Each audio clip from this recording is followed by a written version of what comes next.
Unscrupulous politicians trying to squeeze money out of their very loyal yet ignorant base, in order to allow them to live in luxury, is nothing new.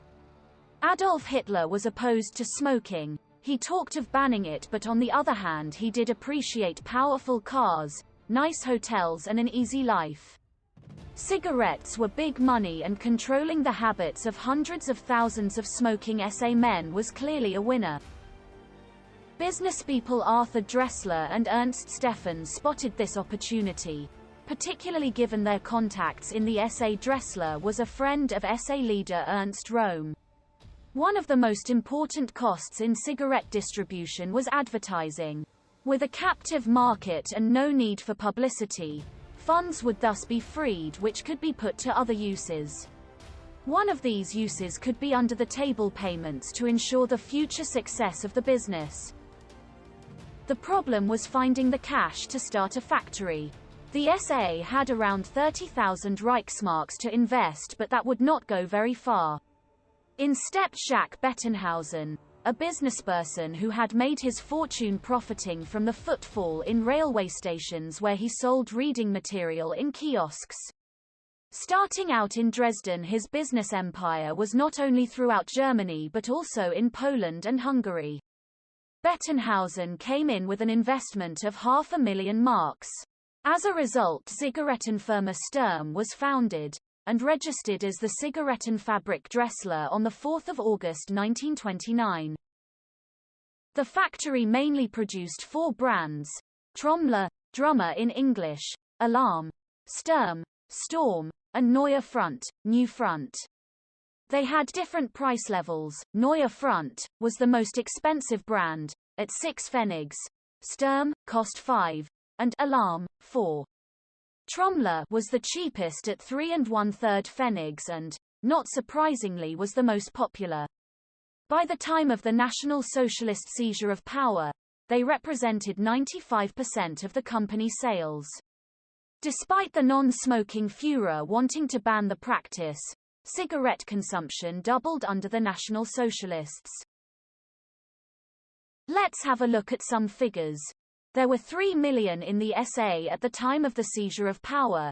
If half of them smoked 15 cigarettes per day, that is 22.5 million cigarettes. The SA were getting a kickback of 20 Pfennigs per 1,000 cigarettes.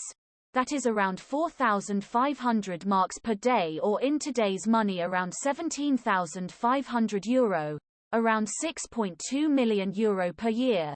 That is outside of any dividends for shareholders or donations to the party. In 1932, the year before the seizure of power, Zigarettenfabrik Dressler had a turnover of 36 million Reichsmarks, very approximately around €140 million in today's money. However, not only were they a money spinner, packets could also contain messages, as could the collectible cards inside, as did the football cards that would be found in British cigarette packets of the time. Packets were a comparatively new invention. They came out in the mid-1920s. The messages on the packets and cigarette cards were initially against big business and promoting what the company considered to be the aims of the working man before taking on a decided military aspect. SA members were only allowed to smoke cigarettes from this company, and if they were found with other brands they could be fined. In order to encourage non-party members to use the products of Zigarettenfirma Sturm, they could smash the windows and assault staff of shops selling other brands. So how did other companies react?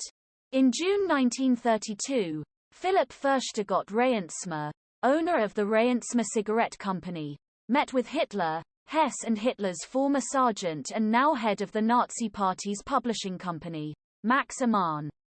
Reyentsma had described the business in words similar to a little bit of paper, a gram of tobacco, and a lot of advertising. Reyentsma's advertisements had been banned from Nazi Party publications, and as a major advertiser this was a serious loss for Amann. At that time, Reyentsma advertised in publications across the political spectrum. Reihensma had a problem of declining sales in areas where the Nazis were strong. For example, in the area of East Saxony around Dresden where the Dressler Company was based, sales had dropped from 65 million units in 1931 to 41 million units in 1932. This was clearly not sustainable. Another problem had been the violent attacks and boycotts of his company and its products organized by the Nazi press. With this new relationship established, Reihensma was able to befriend the head of the Gestapo, Hermann Göring, with an annual gift of 1 million marks. There was also a trumped-up case of corruption against Reihensma, filed in April 1933. Göring was also able to have the legal case against Reihensma dropped for 3 million marks.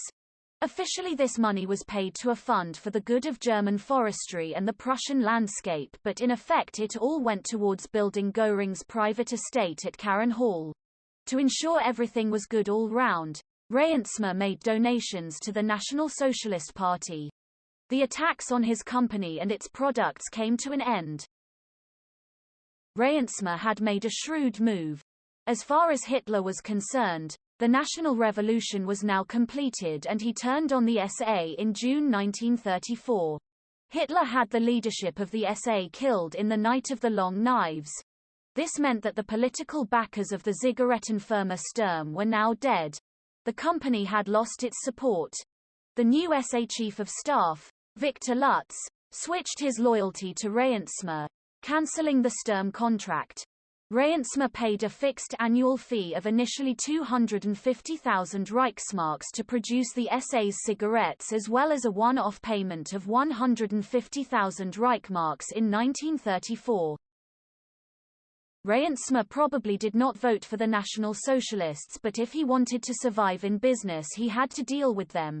He had to pay bribes and give donations. But that this left enough for him to have a profitable business. By 1935 his company had a market share in excess of 65%, increasing to almost 80% by the beginning of the war. With no market, Sturm as a company was dissolved on 18 April 1936 and finally liquidated on 5 October 1938. How did the shareholders react? Ernst Stephan had been bought out by Arthur Dressler in 1932.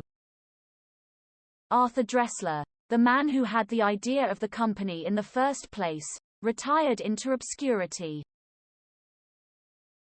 Otto Wagner was lucky not to have been killed in the Night of the Long Knives, although he did return in the Third Reich in a military capacity.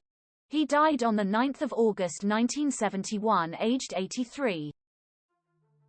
Jacques Bettenhausen knew it was better to keep quiet and enjoy his fortune in peace. He died aged 77 on 6 July 1944. Philipp Furchtgott Reihensma continued after the war almost as though nothing had happened, but that is a story for another time. He died on the 11th of December 1959, 2 weeks before his 66th birthday. However, all 3 of his sons from his first marriage were killed in Hitler's war.